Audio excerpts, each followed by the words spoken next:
LTV DTI는 이제 하시겠습니까? 자, 할 수 있는 걸로 전제하고 424로 가겠습니다. 424페이지 상환 방법으로 갑시다.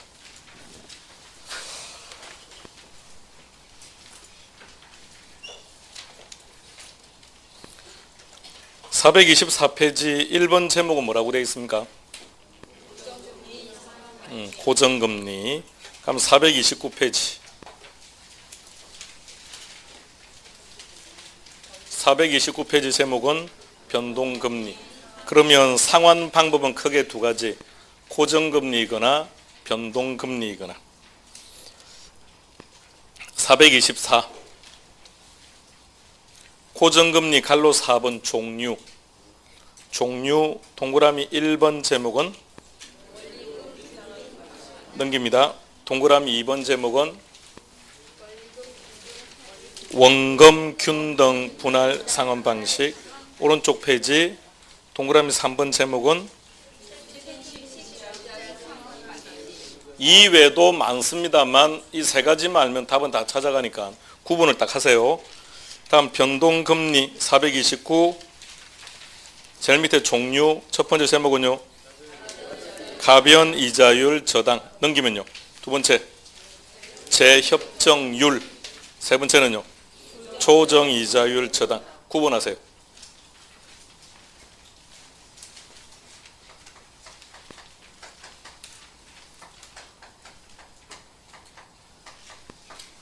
항상 한 문제씩, 가끔씩 두 문제가 나오기도 합니다. 아주 간단한 내용입니다. 상환 방법에는 두 가지, 고정금리하고 변동금리. 두 가지를 구분하는 기준.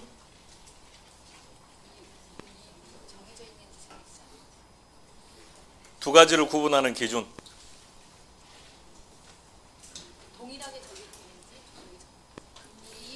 12월 달에 하신 분들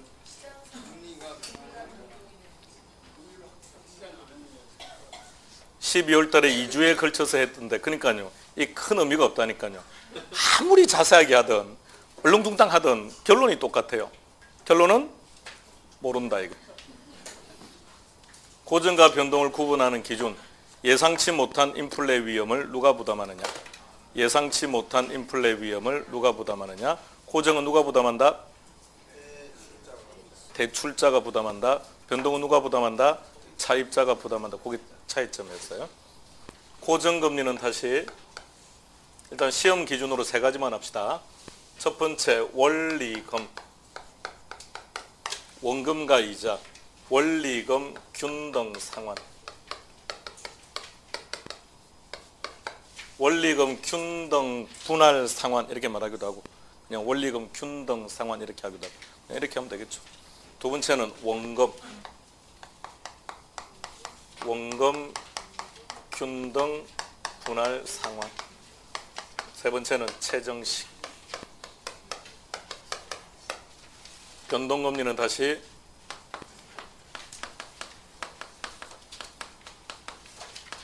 가변 이자율 저당, 재협정, 재협정 이자율 저당, 조정 이자율 저당. 일단 구분부터 해놓읍시다.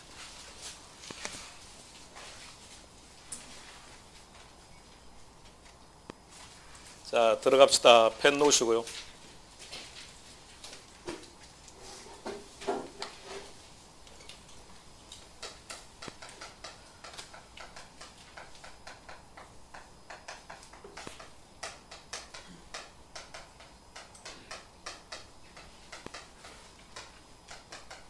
머릿속에 들어가야 됩니다.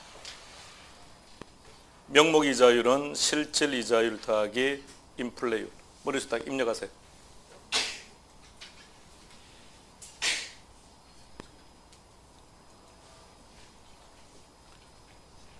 은행을 찾아가서 돈을 빌려달라고 했더니 은행에서는 이렇게 얘기합니다.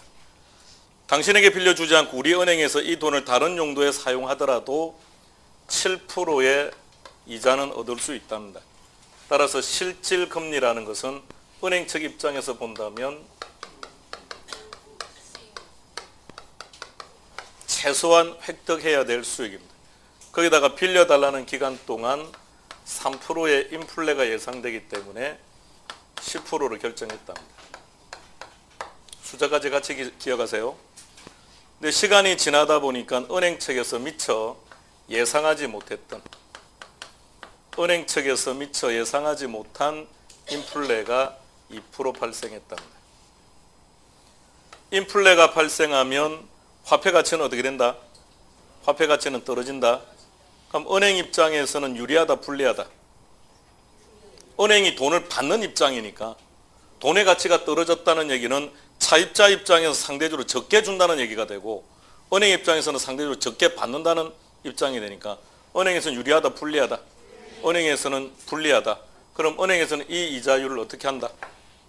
그대로 간다, 올린다. 그것이 고정과 변동의 차이점이요. 그런데 예상치 못한 인플레 위험을 이제 누가 부담할 거냐라는 말입니다. 그래서 구분하는 기준은 고정금리와 변동금리.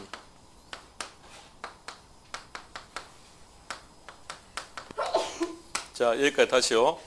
자, 먼저 명목금리를 기억하셔야 됩니다. 자, 다 같이 갑니다. 명목금리는 시작.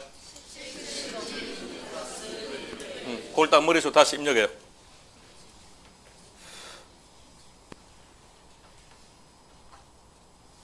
숫자도 좀 같이 기억했으면 좋겠습니다. 그런데 예상치 못한 인플레가 발생했다. 예상치 못한 인플레가 발생하면 이 위험을 누가 부담한다? 그것이 고정금리와 변동금리의 차이. 자, 고정금리, 단어 그대로. 금리가 고정되어 있다. 금리가 변한다. 무슨 금리가 고정되어 있다? 명목이 고정되어 있다. 실질이 고정되어 있다. 명목이 고정되어 있다. 그러니까 명목은 여전히 변하지 않는다는 뜻입니다. 변동금리, 금리는 변한다. 무슨 금리가 변한다? 명목이 변한다. 얼만큼? 예상치 못한 인플레만큼. 따라서 명목금리는 12%. 자, 이렇게 하면 끝난 거예요. 다시 여기까지. 구분 잘합니다. 고정금리란 금리가 고정되어 있다고요. 무슨 금리가 고정되어 있다? 명목이. 예상치 못한 인플레가 발생한다고 하더라도 명목금리는 아무런 변화가 없다. 반면에 변동금리는 명목금리가 변한다고요. 얼만큼? 인플레만큼. 그러면 뒤에서부터 갑니다. 예상치 못한 인플레 2%, 예상 가능한 인플레 3, 플러스 실질금리한 게 10%입니다. 그럼 실질금리는 몇 프로? 몇 프로? 은행은 최소한 7%의 수익은 얻어야 되겠다고 했는데 5%밖에 수익이 안 됩니다. 그러면 고정금리는 위험을 누가 부담하고 있다? 대출자. 따라서 고정금리는 위험을 대출자가 부담한다. 변동금리로 갑니다. 뒤에서부터요. 예상치 못한 인플레 2 더하기 예상 가능한 인플레 3 더하기 실질한 게 10입니다. 그럼 실질은 몇 프로? 7%. 예상치 못한 인플레가 발생했음에도 불구하고 은행은 계속해서 자신이 원하는 수익을 얻고 있다는 얘기입니다. 따라서 변동금리는 위험을 차입자가 부담한다.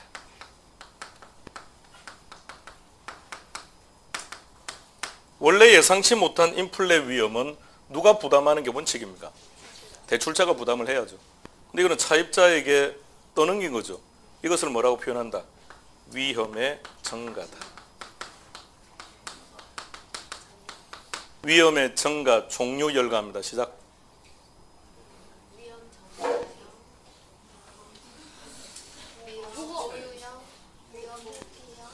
아니 그러니까 위험 증가의 종류, 위험 관리 방법에는 4가지. 위험 증가, 위험 보유, 위험 회피, 위험 통제. 그중에 위험 증가의 종류, 물가 상승률만큼 임대료 인상, 이자율 스왑, 보험, 해칭. 다시 암기하세요. 하나 더 기억하면 되겠네요. 여기서 어떤 경우요? 예상치 못한 인플레가 발생했을 때, 아니 그냥 간단하게 인플레가 발생했을 때 변동금리를 적용하는 것 또한 위험의 증가다. 기억합니다.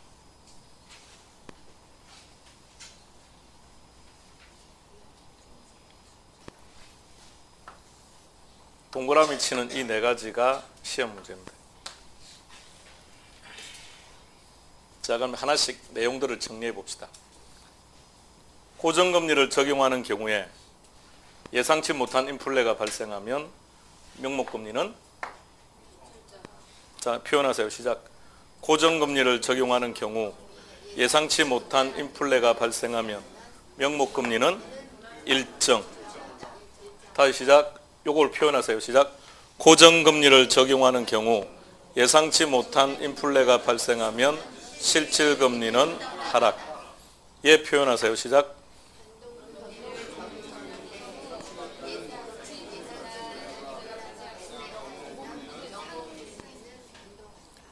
보고도 말을 못하는 그 심정은 이해를 하겠습니다만, 자, 천천히 말해봐요. 시작.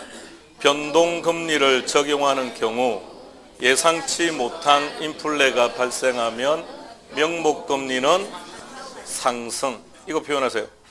변동금리를 적용하는 경우 예상치 못한 인플레가 발생하면 실질금리는 일정. 그게 시험 문제라고요. 딱 네 가지로 나와요. 그러니까 어떻게 표현할 건지를 잘 기억하고요. 고정금리는 위험을 누가 부담한다? 변동금리는 위험을 누가 부담한다? 자, 그렇다면 초기금리, 애초에 상품을 발행할 때 초기금리는 어느 쪽이 높다? 고정금리가 높다. 변동금리는 위험이 발생할 때마다 금리 인상이 가능하지만 고정금리는 인상을 못하기 때문에 초기금리는 변동보다는 고정이 높다. 이게 고정과 변동의 차이점. 잘 기억하시기 바랍니다.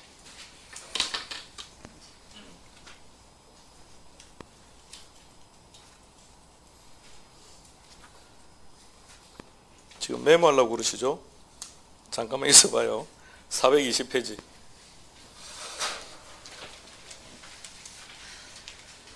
420페이지 동그라미 2번에 명목이자율 박스 안으로 들어갑니다. 시작. 명목이자율은, 예, 내용들은 아래 쭉 설명했는데 참고로 보시면 되고 그 내용은 머릿속에 들어가야 됩니다.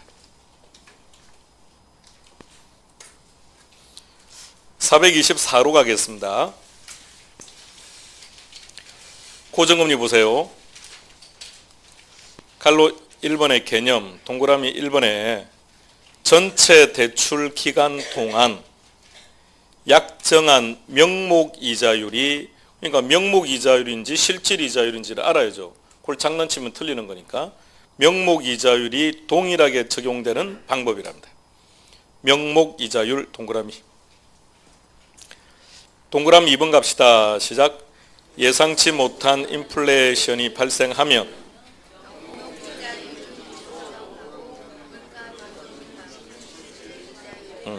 명목은 일정, 실질은 하락.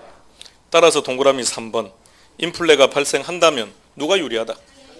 차입자가 유리하고 디플레가 발생하면 상대적으로 대출자가 유리하다. 고정금리니까. 자, 그런 내용입니다. 자, 박스 위로 올라가세요. 큰 4번. 상환 방법이라는 글자 오른쪽에 여백 많죠? 여백에다가 칠판에 있는 내용 똑같이 옮겨 쓰세요.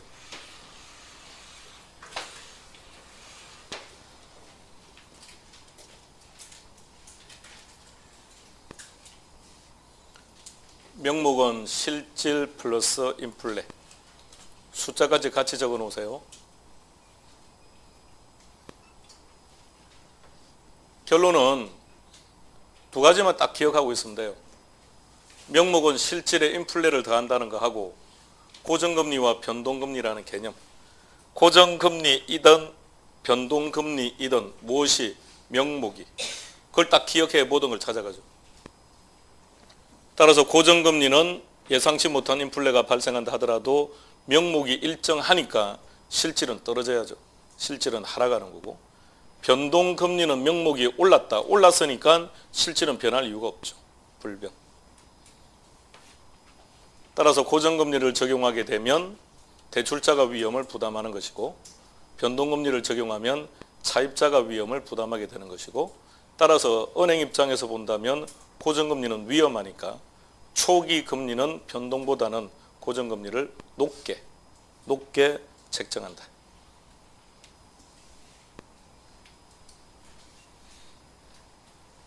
그리고 시험 문제는 네 가지입니다. 이 네 가지에 대한 표현을 어떻게 할 줄 아느냐가 문제입니다.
다음 두 번째, 고정금리는 다시 세 가지로 구분했습니다. 어떻게 구분한다고요? 원리금 균등, 원금 균등, 최정식. 그림만 이해하세요. 원금, 빗금친 부분은 이자. 원금과 이자를 합친 금액은 항상 똑같다. 그게 원리금 균등. 두 번째 그림, 원금은 항상 똑같습니다. 원금 균등. 원리금 균등은 원금과 이자를 합치면 1회 차든 100회 차든 금액은 항상 똑같다. 단지 그 속에 숨어있는 원금과 이자는 계속해서 변해간다. 초기에는 어느 쪽이 많다? 이자가 많다. 시간이 가면 이자는 작아지고 원금은 많아진다. 원금 균등, 원금은 항상 일정, 이자는 갈수록 작아집니다. 체감. 그런데 이 둘의 공통점을 보세요. 이 둘의 공통점. 시간이 가면 이자는 체감합니다. 이유는요? 다시 시간이 갈수록 이자가 작아지는 이유는 뭐 때문이다? 원금은 절대 변하는 게 아닙니다. 원금이 작아질 수는 없어요. 자, 시험과는 관계없다고 하더라도 최소한 표현은 정확하게 할 줄 알아야 돼요. 전문가답게. 지금까지는 일반인들은 그렇게 말하는 거고, 민간인들은 우리는 민간인 아니에요. 수험생이니까. 자, 민간인들은 시간이 지나면 원금은 작아진다고 하는데 원금은 절대 변하는 게 아닙니다. 원금 1억, 이거는 만기 시까지 변하지 않아요.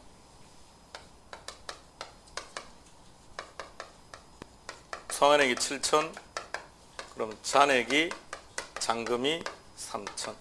항상 이렇게. 뭐가 작아지는 겁니까? 잔금이 작아지는 거지 원금이 작아지는 거 아닙니다. 그러니까 최소한 이 정도는 정확하게 표현할 줄 알도록 합시다. 상환이 끝나는 그날까지 원금은 절대 변하지 않아요. 자, 그럼 다시 둘의 공통점. 왜 이자는 시간이 갈수록 작아집니까? 그러면 이 이자는 어떻게 구하면 될까요? 무엇 곱하기 무엇을 하면 그게 이자 지급액이 나옵니까?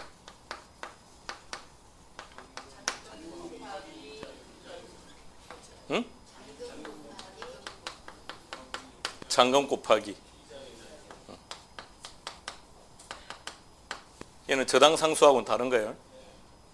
저당상수는 다른 개념. 이자율을 적용하는 거예요. 자, 비교하세요. 각각 원리금 균등, 시간이 갈수록 원금이 차지하는 비중은 체정하고 이자가 차지하는 비중은 체감하고 그 둘을 합친 원리금은 일정.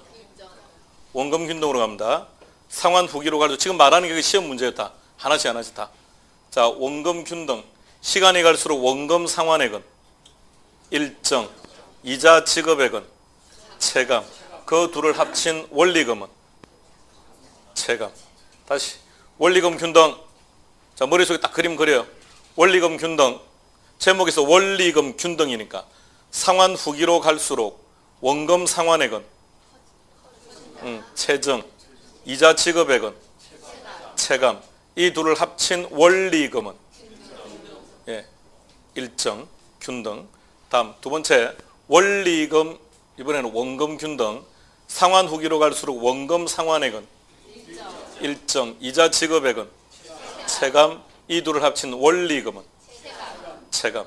자, 두 번째 해야 될 내용은 상호 비교. 상호 비교할 때는 1회차밖에 안 나와요. 1회차 이자. 빗금친 부분요. 이자. 똑같아요. 이유는요. 이자는 이렇게 지급한다고요. 잔금 곱하기 이자율인데 어떤 방식이나 이자율은 어차피 같은 것이고 1회차라면 상환한 적이 없죠. 그럼 일단 이 금액이 동일할 거 아닙니까? 그러니까 1회차 이자는 동일. 1회차 원금은요. 달라요. 끝나는 게 아니라 그림 보고 와요. 그림을 확인하기 그랬는데 원금 균등이 크네요. 원금 균등은 초기 원금 상환액이 크다고요.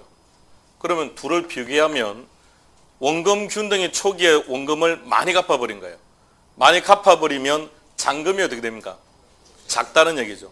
잔금이 작으면 부담하는 이자는, 그래서 이자는 작다는 얘기입니다. 그게 하나하나 다 시험 지문입니다. 이게 원금 균등과 원리금 균등의 차이점. 자, 교과서 가서 정리해 드리겠습니다.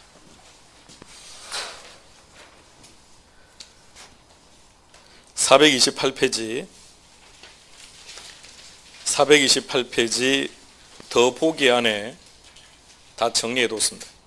그러니까 저 그림을 안 그리고 다른 그림을 그려 놓은 건데, 자, 그림 보지 마시고 밑에 박스를 보세요. 박스를.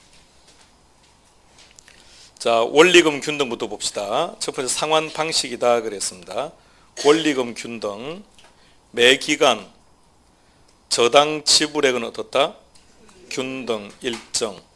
상환 후기로 갈수록 원금 상환액은 체정하고 후기로 갈수록 이자 지급액은 체감한다. 이번에는 원금 균등으로 갑시다. 매 기간 저당 지불액은 체감하고 후기로 갈수록 원금은 균등, 이자는 체감. 자, 그 내용 각각 정리했고요. 그 내용을 암기하려고 하지 마시고 그림을 입력해요. 그림이 쉬우니까. 자, 두 번째 박스 안으로 갑니다. 상호 비교하는 겁니다. 1회차 이자는 어떻게 된다? 1회차 이자는 동일하다. 1회차 원금은요. 원금 균등이 많다. 그러니까 원금을 초기에 많이 상환을 했으니까 결론 잔금은 적게 남아있다. 그러면 상환 후기로 갈수록 부담하는 이자는 적어진다. 세 번째, 매 기간 원리금 지불액 중에 대출 초기에는 원금 균등이 많고, 그림을 보시죠. 이자는 동일한데 원금이 많네요. 그럼 초기는 원금 균등이 상환하는 금액이 많지만 시간이 지나서 상환 후기로 가면 어느 쪽이 원리금 균등이 더 많아진다고, 원금 균등이 적어진다고.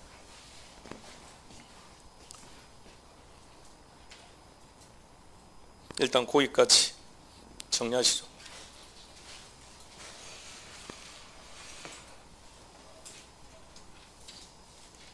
잠깐만요. 이 그림 지금 그리면 안 됩니다. 어렵습니다. 그림 그리는 거 쉽지 않아요. 지금은 못 그리니까 그냥 나중에 찍어요. 지금 그 그려버리면 다 실수하니까 찍어서 나중에 옮겨 쓸 때 고민하면서 옮겨 써 놓으세요. 일단 나중에 쉬는 시간에 사진으로 찍어놔요. 자, 세 번째 제목은 뭐라고 했습니까? 최정식. 이게 상환기간, 여기가 상환액. 초기에는 조금씩, 초기에는 적게 상환하다가 후기로 가면서 많이 상환하는 방식. 이게 최정식. 그림을 보고 이해를 해보세요. 초기에는 조금씩 상환하다가 시간이 가면서 많이 상환한다 그랬습니다. 왜 시간이 가면서 상환액이 많아지죠? 시간이 가면서 경제력이 좋아지고 있다는 얘기입니다. 그럼 다시 말하면 이 방식은 젊은 층에서 선호하는 방식이에요. 젊은 층에서 선호하는 방식입니다. 그러니까 과장이 되고 부장이 되고 이사가 되고 있는 겁니다. 그런데 부장이 되어야 될 시기에 부장이 안 되면 어떻게 됩니까? 이사가 되어야 될 시점에 퇴사를 하게 되면 어떻게 됩니까? 그러니까 이 방식은 아주 큰 위험을 가지고 있다는 거예요. 어떤 위험을요?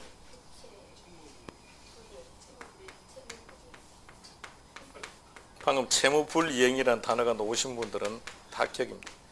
채무불이행 위험이 다른 방식보다 아주 크다는 게 문제점. 그럼 이제 이 세 가지 그림을 보고 세 가지를 놓고 비교할 겁니다. 초기 원리금 상환액이 큰 순서대로 배열하세요. 원금, 원리금, 최정식. 초기 채무 불이행 가능성이 큰 순서대로 배열하세요. 원금, 원리금, 최정식. 지금 똑같은 문제를 낸 겁니다. 채무 불이행은 왜 하는 거죠? 아니요, 돈이 없다고 하는 순간 모든 게 끝이니까 돈이 없다고 하면 안 되고 부담해야 될 금액이 커서 그래요. 내가 가지고 있는 금액보다 상환해야 될 금액이 크면 결국은 채무 불이행을 하니까요. 그 말은 초기에 상환액이 많다는 말과 초기 채무 불이행 위험이 크다는 말은 똑같은 의미를 가지고 있습니다. 자, 다시 갑시다. 중도에 조기 상환을 하기로 했답니다. 만기가 되기 전에 중도에 중간에 남아있는 잔금을 몽땅 다 상환하기로 했답니다. 이때 저당 잔금이 적은 순서대로 배열합니다. 원금, 원리금, 최정식. 지금 세 가지를 똑같은 문제를 낸 거예요. 자, 그림 바로 밑에 보시면 제일 마지막에 비교난에 가면 이제 그런 형태의 문제들입니다.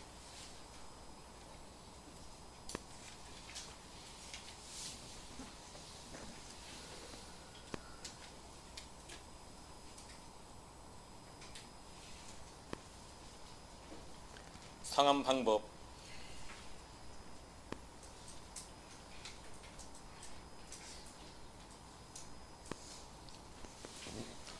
교과서 앞부분에 읽고 체크해 드릴까요? 그 부분은 여러분들이 알아서 하실랍니까? 해달라고요. 다 했는데. 424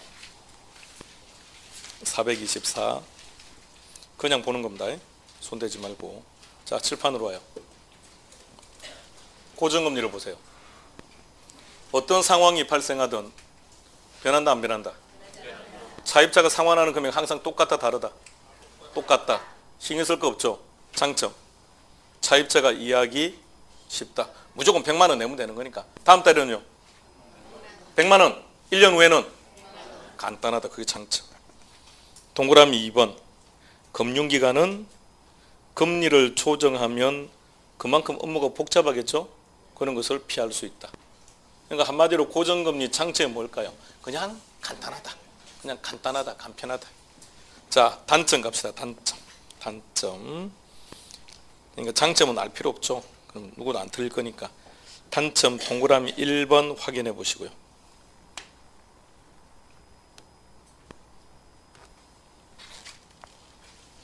동그라미 1번 내용이 이 내용이죠. 고정금리를 적용하면 예상치 못한 인플레가 발생했을 때 위험을 누가 부담한다? 대출자가 부담해야 되는 위험이 발생할 수 있다는 것이 나와 있는 거고요.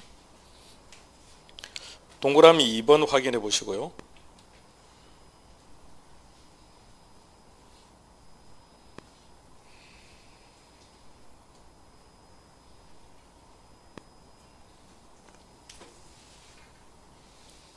저당금리라고 하는 것은 차입자가 부담하고 있는 이자요. 차입자가 부담하는 이자가 업된 겁니까? 다운된 겁니까? 그러니까 시험 문제가 어떤 형태로 나오든 지문을 보고 해석하면 안 돼요. 답을 함정에 빠지게 되니까. 다른 거는 생각하지 마시고 차입자가 부담하는 금액이 업되었는지 다운되었는지 이것만 판단하시면 돼요. 업, 다운. 저당금리보다 시장금리가 하락을 해버렸다고요. 이렇게 되면 차입자가 부담하는 금리가 어떻게 된 겁니까? 업된 거죠. 그러면 차입자는 유리, 분리하는 거 어떻게 할까요? 조기 상환하죠. 어떻게 조기 상환한다고요? 지금 내가 부담하는 금리보다 싼 이자로 돈을 빌려올 수 있죠. 그럼 싸게 빌려와서 이건 빨리 갚아버린다고요. 조기 상환해버린다는 거죠. 그러면 은행 입장에서 조기 상환 위험을 부담하게 되는 위험이 생긴다는 얘기입니다. 자, 종류 첫 번째 원리금, 균등.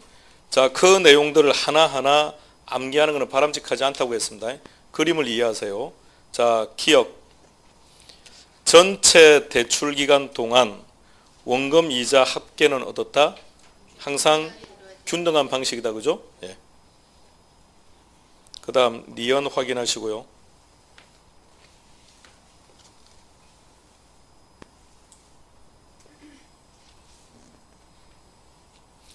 첫째 줄 제일 뒤에 초기 원리금에는 원금보다는 이자가 많고 초기는 이자가 많고 그 시간이 지나가면 상대적 이자는 점점 작아지는 방식. 다음 디귿으로 갑시다. 디귿 첫째 줄만 읽고 가볼까요? 시작.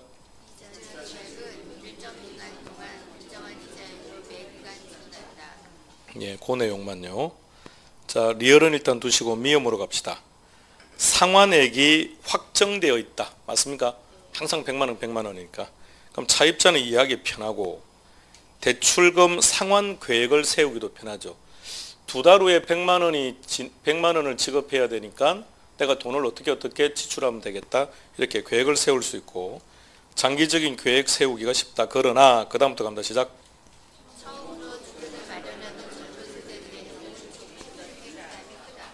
예.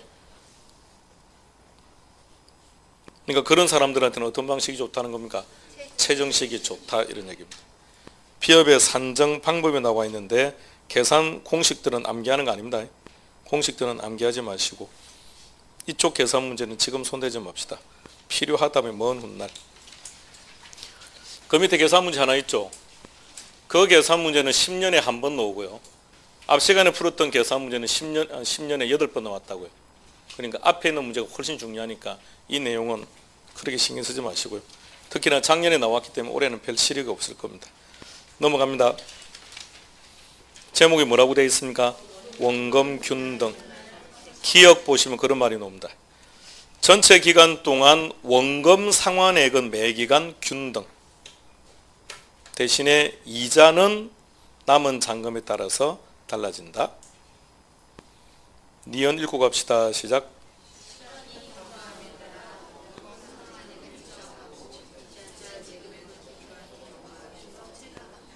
따라서 원리금도 체감한다. 그죠? 원금은 일정, 이자는 체감, 원리금은 체감. 디귿 확인하시고요. 상환 초기에는 상환하는 금액이 제일 크겠죠. 그러나 시간이 지나면 가장 적은 방식이 됩니다. 역시 공식들은 외우는 거 아닙니다. 자, 오른쪽 채정식 가볼까요?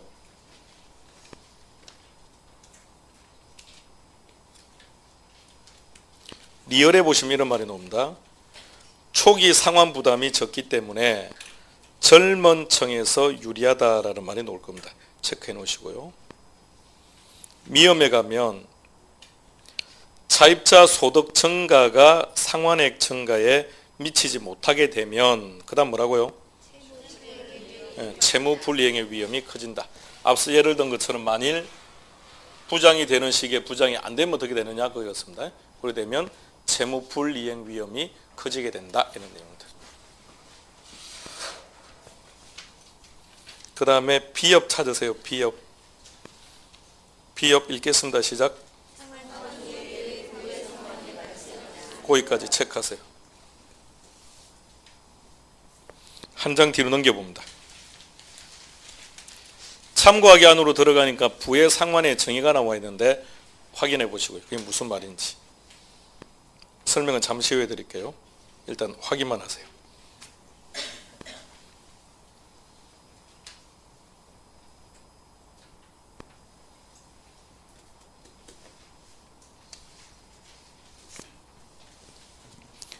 (431페이지) 가보세요. 431 제일 아래 큰 3번 제목 뭐라고 되어 있습니까? 다시 시작. 가격을 물가라는 단어로 바꾸어서 다시 읽어보세요. 예, 동의어입니다. 개념 먼저 확인하시고요.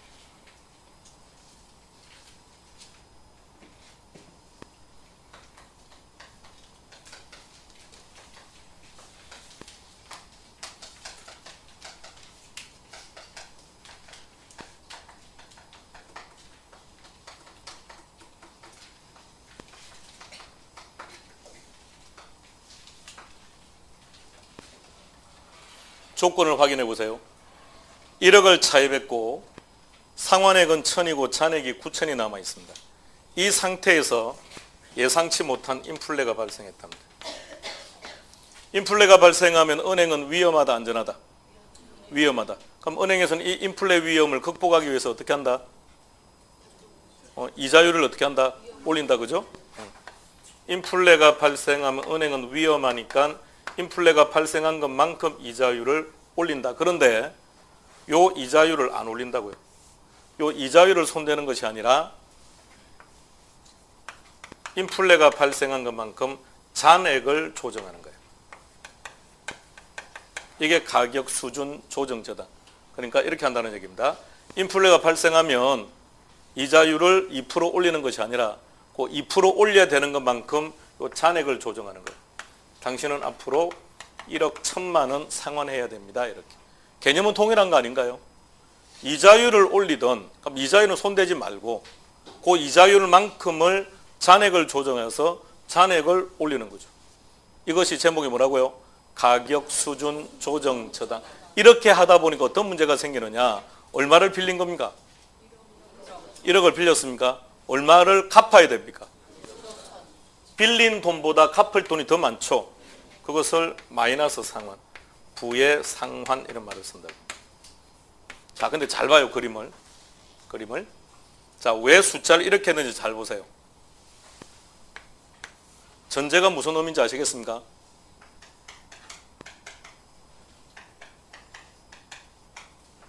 상환 초기라는 얘기예요. 1억 빌렸고 1,000만 원만 갚았다고요. 9천이 남은 상환 초기에 인플레가 발생하면 이렇게 놓을 수도 있고요. 급격한 인플레 이렇게 놓을 수도 있는데 이 단어는 있든 없든 신경 쓰지 말고요. 상환 초기에 인플레가 발생하면 어떤 문제가 발생할 수도 있다? 부의 상환이 나타날 수도 있다. 부의 상환을 정해 보세요. 부의 상환이란 뭐다? 빌린 돈보다 앞으로 갚아야 될 돈이 더 많은 상태. 이걸 부의 상환이라고 한다고. 처음 듣는 겁니까? 뭘 처음 들어요? 맨날 뉴스에 나오는데, 신문에 맨날 오는데. 신재 포기 가서 한번 써볼까요? 사채업자한테 돈을 빌리면 분명히 이자를 계속 갚았는데도 불구하고 빌린 돈보다 남은 돈이 훨씬 많다고 하지 않던가요? 그런 게 부의 상환. 자, 부의 상환이 나타나는 방법은 두 가지. 가격 수준 조정 저당에서도 나타나고 또 하나. 앞에서 부의 상환만 체크했지 않습니까? 최정식 기억하세요. 가격 수준 조정 저당하고 최정식에서 부의 상환이 나타날 수도 있다는 거예요. 한 장 뒤로 넘기시면 부의 상환이 나올 겁니다. 432페이지 부의 상환 찾았습니까? 상환 초기에 동그라미. 급격한 인플레가 발생하면, 급격한 이 단어는 있든 없든 신경 쓰지 않는 걸로 합니다. 인플레가 발생하면 명목 잔금액이 남아있는 돈이 원금을 초과하게 되는데 이것을 뭐라고 표현한다? 부의 상환이라고 한다. 그래서 부의 상환 칠판에 있는 거 그 옆에다 다 적어 놓읍시다. 부의 상환 옆에다가 칠판에 있는 거 똑같이 다 적으세요. 제일 끝에 있는 내용 똑같이 다 옮겨 써 놓으세요. 그냥 숫자까지 똑같이 적으시죠.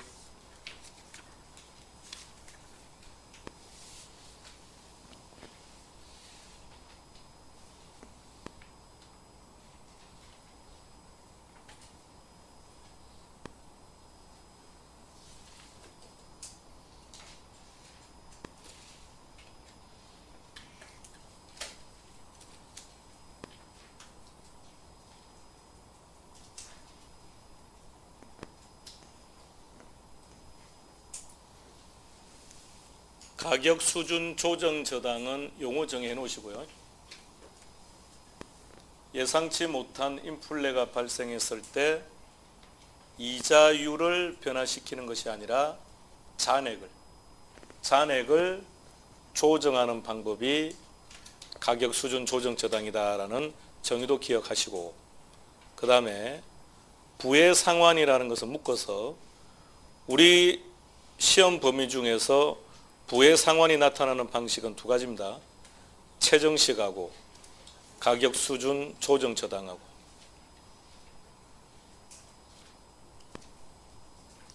특히 가격 수준 조정 저당은 상환 초기에 인플레가 수반되는 경우입니다. 만일 반대로 9천을 상환하고 잔액이 1,000이 남았다.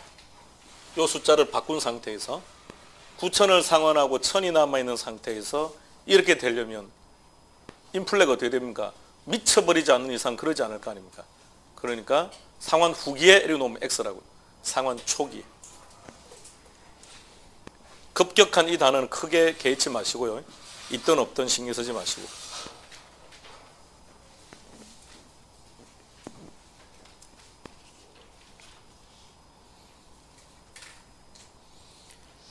변동금리는 종류들이 이렇게 있는데 이거는 별로 시험과는 관계없어요. 자, 특징들만 정리해 드리겠습니다. 재협정 갑니다. 430페이지 동그라미 2번. 430페이지 동그라미 2번. 제목 뭐라고요? 네, 기억 확인해 보세요. 기억.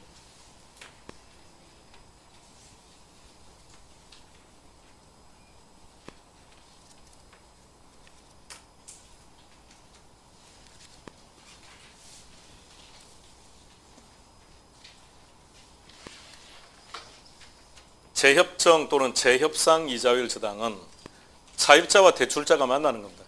차입자와 대출자가 만나서 협의해서 이자율을 결정하는 거예요. 차입자는 어떻게 하자고 할까요?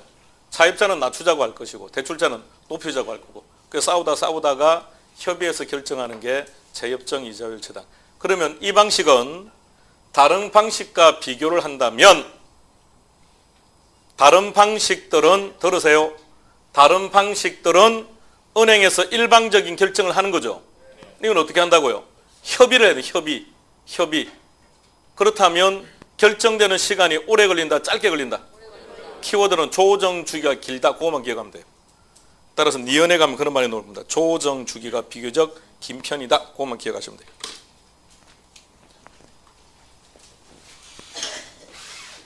인플레가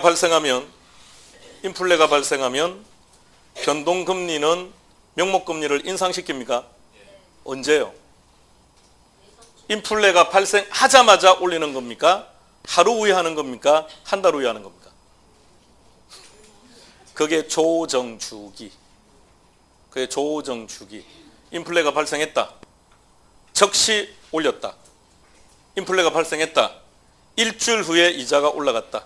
이걸 뭘 한다고요? 조정주기. 그런데 재협상인 두 사람이 협의를 해야 되니까 시간이 어떻다? 오래 걸린다. 따라 다른 방식들에 비해 조정주기가 길다. 그것만 딱 기억하면 돼요. 차입자는 조정주기가 긴 게 좋다, 짧은 게 좋다? 차입자는 긴 게 좋다. 그래 빨리빨리 많은 돈을 안 낼 거 아닙니까? 그죠? 반면에 대출자는 짧은 게 좋다. 동그라미 3번. 조정이자율 저당. 조정이자율 저당 일단 기억 확인하고요.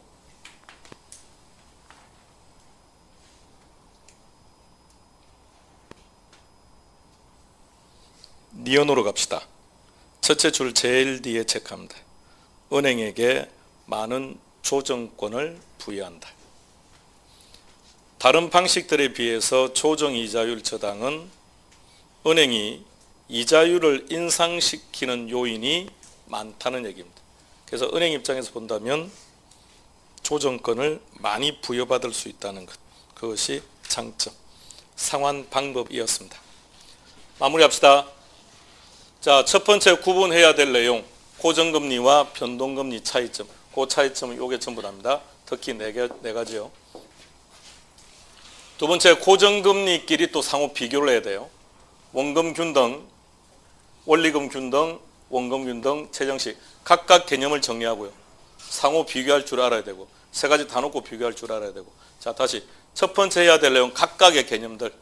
가령 원리금균등, 상환 후기로 갈수록 원금이 차지하는 비중은 최정, 이자가 차지하는 비중은 체감, 이 둘을 합친 원리금은 균등. 그거 하나, 그런 형태들. 두 번째는 상호 비교.